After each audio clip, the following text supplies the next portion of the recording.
డైవర్స్‌కు సంబంధించి సుప్రీంకోర్టు కొన్ని కీలకమైనటువంటి వ్యాఖ్యలు చేసింది. ఒక కేసు విచారణ సందర్భంగా భర్తను ఉద్దేశిస్తూ "నువ్వు ఒక పని మనిషిని పెళ్లి చేసుకోలేదు, ఒక లైఫ్ పార్ట్నర్‌ను పెళ్లి చేసుకున్నావు" అనేటువంటి కామెంట్స్ కూడా ఈ సుప్రీంకోర్టు చేసింది. సో, యాక్చువల్‌గా ఏంటి అంటే ఒక వ్యక్తికి డైవర్స్ ఇచ్చేటప్పుడు క్రుయాలిటీకి సంబంధించి ఎలాంటి పనులు ఈ క్రుయాలిటీకి వచ్చేటువంటి అవకాశం ఉంటుంది. సో, ఈ కేసు విచారణ సందర్భంగా సుప్రీంకోర్టు ఏం చెప్పింది తెలుసుకునేటువంటి ప్రయత్నం చేద్దాం. మనతో మాట్లాడాలనుకున్నారు సుప్రీంకోర్టు అడ్వకేట్ పోతిరెడ్డి కృష్ణకాంత్ గారు. ఒకసారి మాట్లాడదాం. సార్, మనం చూసాం క్రుయాలిటీకి సంబంధించి రకరకాల డెఫినేషన్స్ ఉంటూ ఉంటాయి. సో, ఈ కేసు విచారణ సందర్భంగా సుప్రీంకోర్టు ప్రత్యేకంగా "నువ్వు ఒక పని మనిషిని పెళ్లి చేసుకోలేదు" అనేటువంటి వ్యాఖ్యలు కూడా చేసింది. సో, ఓవరాల్గా ఈ కేసు బ్యాక్గ్రౌండ్ ఏంటి అసలు? శ్రవణ్ గారు, ఇవాళ రోజు మనం చూసుకుంటే సుప్రీంకోర్టు ఏదైతే ఈ కామెంట్స్ పాస్ చేశారో ఇవాళ రోజు, అంటే ఒక భార్య అనే ఆవిడ ఒక నీ ఈక్వల్ పార్ట్నర్, ఆమెను ఒక పని మనిషి కింద నువ్వు పరిగణించి ఇంట్లో పనులు చేయట్లేదు, అంట్లు తోమట్లేదు, ఇలా నువ్వు ఒక పని మనిషిని పెళ్లి చేసుకోలేదని చెప్పి చాలా తీవ్రంగా కామెంట్స్ చేయడం జరిగింది. Which is true. ఎందుకంటే మారుతున్న కాల పరిమితి ప్రకారము అండ్ ఇప్పుడున్న ఈ జనరేషన్లో ఇంకా నువ్వు తాతల కాలం నాటి ఒక ఐడియాలజీ పెట్టుకొని భార్య అంటే ఇంట్లో ఉండాలి, భార్య అంటే ఇంట్లో పని మనిషిలో ఉండాలి, పడి ఉండాలి అన్న ఒక ధోరణి ఏదైతే ఉందో అది చాలా తప్పది. అండ్ దాన్ని ఇవాళ రోజు ఈ పర్టికులర్ కేసులో సుప్రీంకోర్టు అదే చెప్తూ "నువ్వు ఒక భార్యని పెళ్లి చేసుకున్నావు, ఒక ఈక్వల్ పార్ట్నర్ని పెళ్లి చేసుకున్నావు, ఆవిడకి స్వతంత్రంగా జాబ్ చేసే హక్కు ఉంది, ఆవిడకి ఆమె జీవితాన్ని స్వతంత్రంగా బతికే హక్కు ఉంది. అట్ ద సేమ్ టైం ఇద్దరు కలిసి ఈ పనులను పంచుకోవాలి. బాధ్యత అనేది ఇద్దరికి వర్తిస్తుంది. కేవలం ఇంట్లో బాధ్యత, ఇంట్లో పనులు అనేది కేవలం ఆడవాళ్ళకి మాత్రమే కాదు, మగవాళ్ళు కూడా ఆ బాధ్యతని పంచుకొని ఇద్దరు సమానంగా కలిపి ఆ పనులు చేసుకుంటేనే అప్పుడు ఆ సంసారం బాగుంటుంది అనేది ఇక్కడ సుప్రీంకోర్టు యొక్క ముఖ్య ఉద్దేశం, which is really true actually. So దాని పరంగా ఈ కేసు పూర్వపరాల గురించి చూసుకుంటే శ్రవణ్ గారు, ఇది ముఖ్యంగా కర్ణాటకలో ఇది ఒక కపుల్కి మధ్యన జరిగిన ఒక కేసు. ఇది వీళ్ళు ఏంటంటే వీళ్ళిద్దరు టీచర్స్ కింద జాబ్ చేస్తున్నారు. ఇద్దరు టీచర్స్ ఒక స్కూల్లో పనిచేస్తున్నారు టీచర్స్ కింద. సో ఇద్దరు జాబ్ హోల్డర్స్, ఇద్దరు టీచర్స్, ఇద్దరు బిజీగా ఉంటున్నారు. So what ever might be the reasons, వాళ్ళిద్దరి మధ్య కొద్దిగా మనస్పర్ధలు వచ్చి మొత్తానికి ఆ భార్య మీద డివోర్స్ ఫైల్ చేయడం జరిగింది, కంటెస్టింగ్ డివోర్స్ ఫైల్ చేయడం జరిగింది అక్కడ ఫ్యామిలీ కోర్టులో. అదేంటంటే under marital cruelty, which is under section 13 of sub clause 1 of sub clause IA.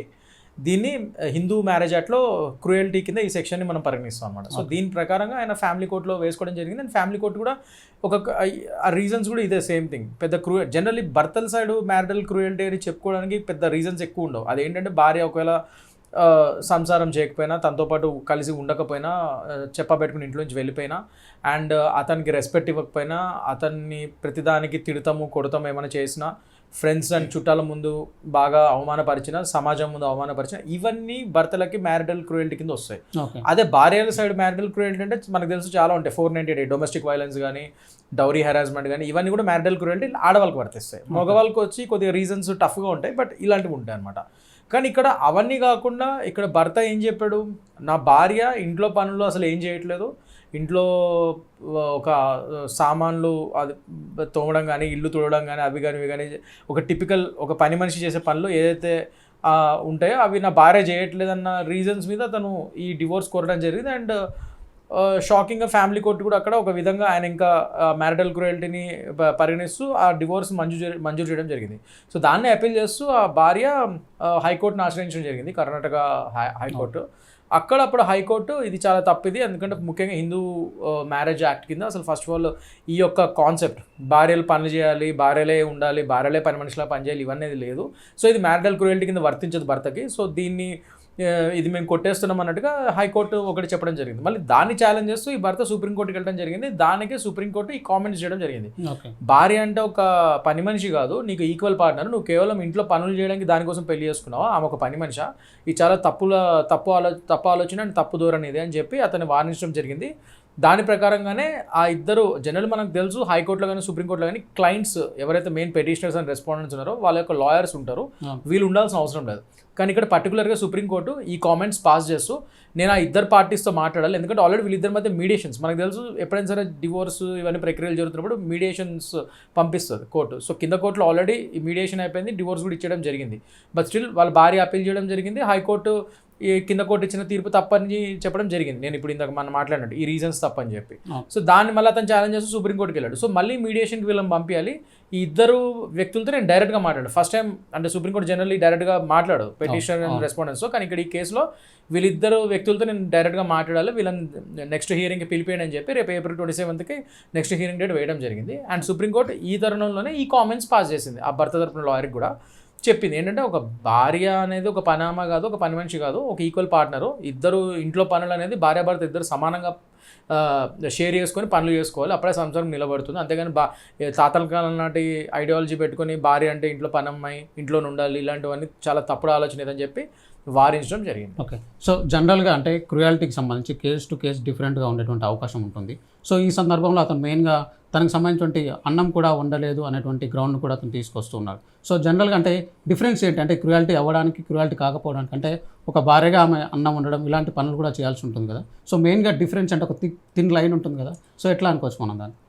Shravan గారు, ఇది అంటే వినడానికి చాలా ఇలా అనిపిస్తుంది కానీ బట్ ఇట్స్ అ వెరీ ఒక విధంగా కామెడీగా కూడా అనిపిస్తుంది. ఎందుకంటే ముఖ్యంగా ఈ జనరేషన్లో when you have Swiggy, Zomato ఇలాంటివి ఉన్న టైంలో మీరు నాకు అన్నం వండి పెట్టట్లేదు అని అంటాం కూడా చాలా ఇదిగా ఉంది. ఎందుకంటే నీకు అన్నం వండి పెట్టట్లేదు ఒకే గ్రౌండ్ మీద నువ్వు డివోర్స్ అడగలేవు.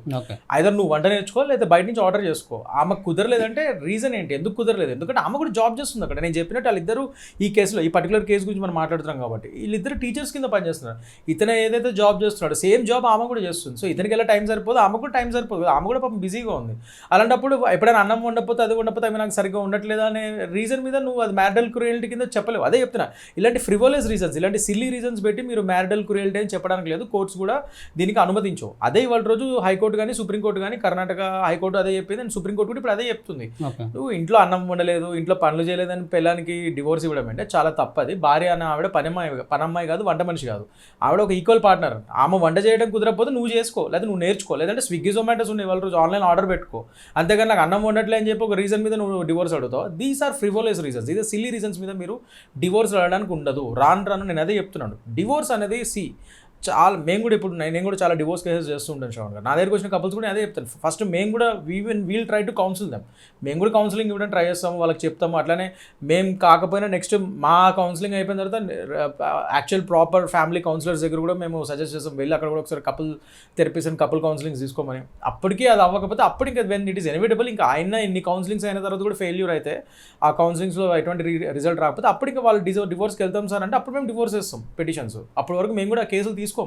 సో డివోర్స్ అనేది ఒక ఈజీ థింగ్ అయిపోయింది ఇవాళ రోజు. సో దాన్ని వారుస్తూనే సుప్రీంకోర్టు ఇలాంటి కామెంట్స్ చేయడం జరిగింది. ఇలాంటి సిల్లీ రీజన్స్కి మీరు డివోర్స్ తీసుకోవడం అంటే అసలు ఇవాళ రేపు డివోర్స్లు ఎక్కువైపోతున్నాయి, డివోర్స్ రేట్ ఎక్కువైంది. ఇది చాలా తప్పుడు ట్రెండ్ నడుస్తుంది. ఈ ట్రెండ్ని ఆపాలి. మన భారత కల్చర్ కానీ మన సంస్కృతి కానీ ఏం చెప్తుంది, మ్యారేజ్ అనేది ఒక పవిత్రమైన ఇన్స్టిట్యూట్. అది దాన్ని మనం కాపాడాల్సిన బాధ్యత మనందరికీ ఉంది. ప్రతి సిల్లీ రీజన్స్కి అన్నిటికీ మీరు డివోర్స్ అంటే తప్పు కదా. ఒకప్పుడు ఏంటంటే మన మదర్స్ కానీ మన గ్రాండ్ మదర్స్ కానీ అఫ్కోర్స్ అప్పుడు జాబ్స్ చేసేవాళ్ళు కదా, లేడీస్ కొద్దిగా ఇంట్లో ఉండేవాళ్ళు. బట్ ఇప్పుడు జనరేషన్ అందరూ మంచి చదువుకుంటున్నారు, ఈక్వల్గా అమ్మాయిలు కూడా మంచి జాబ్స్ చేస్తున్నారు, అన్నీ చేస్తున్నారు. మరి వాళ్ళని కూడా మీరు ఇట్లా ఇంట్లో వాళ్ళు జాబు చేయాలి, ఇంట్లో పనులు చేయాలి, అన్నీ నువ్వే చేయాలని ప్రెషరైజ్ చేయడం కూడా చాలా తప్పు కదా. అండ్ ఆ రీజన్స్ మీద నువ్వు డివోర్స్ అంటే ఇంకా పెద్ద తప్పది. సో అందుకనే ఖచ్చితంగా సుప్రీంకోర్టు ఇవాళ రోజు వారించడం జరిగింది. ఇలాంటి రీజన్స్లో మాత్రం మీరు డివోర్స్ పెట్టుకోవద్దు. మ్యారిటల్ క్రూయల్టీ అంటే ఒకవేళ ఆవిడ అతన్ని భయంకరంగా నేను చెప్పినట్టు ఎందుకు అవమానించడము, తిడతాము, కొడతాము, అతని ఫ్యామిలీ మెంబర్స్ని తిడతాము, కొడతాము, అతని అమ్మని నాన్నని కూడా బాధలు పెడతాము, ఇతన్ని బాధ పెడతాము, ఇతను వదిలేసి వెళ్ళిపోవడం, లేకపోతే ఒక భార్యగా ఇతనితో సంసారం చేయకపోవడం, ఇవన్నీ మ్యారిటల్ క్రూయల్టీ కింద వస్తాయి. ఇలాంటి వాటి మీద అతను డివోర్స్ అడిగితే అది అప్పుడు ఒప్పుకునేది కోర్టు. కానీ కేవలం ఇంట్లో పనులు చేయట్లేదు, వంట చేయట్లేదు అనే విషయాల మీద మీరు డివోర్స్ అడిగితే మాత్రం ఏ కోర్టు ఒప్పుకోదు. Okay, right, thank. సో ఇది ఓవరాల్గా అంటే ఇక్కడ ఫ్యామిలీ కోడ్ గ్రౌండ్ అంటే డైవర్స్ కోసం తీసుకున్నటువంటి క్రుయాలిటీ గ్రౌండ్ అనేది అంటే ఇక్కడ తప్పులాగా తెలుస్తుంది. సుప్రీంకోర్టు కూడా అదే రకమైనటువంటి అభిప్రాయాన్ని వ్యక్తం చేసింది. కేవలం ఇంట్లో పనులు చేయడం లేదు, వంట చేయడం లేదు, సో అన్నం పెట్టడం లేదు అనేటువంటి రీజన్స్తో ఆ గ్రౌండ్స్ పైన డైవర్స్ ఇవ్వడం అనేది కరెక్ట్ కాదు అనేటువంటి అభిప్రాయాన్ని ఇక్కడ సుప్రీంకోర్టు అయితే వ్యక్తం చేసింది. ఇంకా ఈ కోర్టు అంటే ఈ కేసుకు సంబంధించి కోర్టులో ఇంకా హీరింగ్ మిగిలే ఉన్నటువంటి నేపథ్యంలో ప్రస్తుతానికైతే ఒక పని మనిషిని మీరు పెళ్లి చేసుకోలేదు అనేటువంటి వ్యాఖ్యలు మాత్రం సుప్రీంకోర్టు చేసినటువంటి వ్యాఖ్యలు మాత్రం తీవ్రమైనటువంటి చర్చనీయాంశం అవుతున్నారు. వీడియో జర్నలిస్ట్ లక్ష్మణ్తో శ్రవణ్, ఏబిఎన్ ఆంధ్రజ్యోతి, హైదరాబాద్.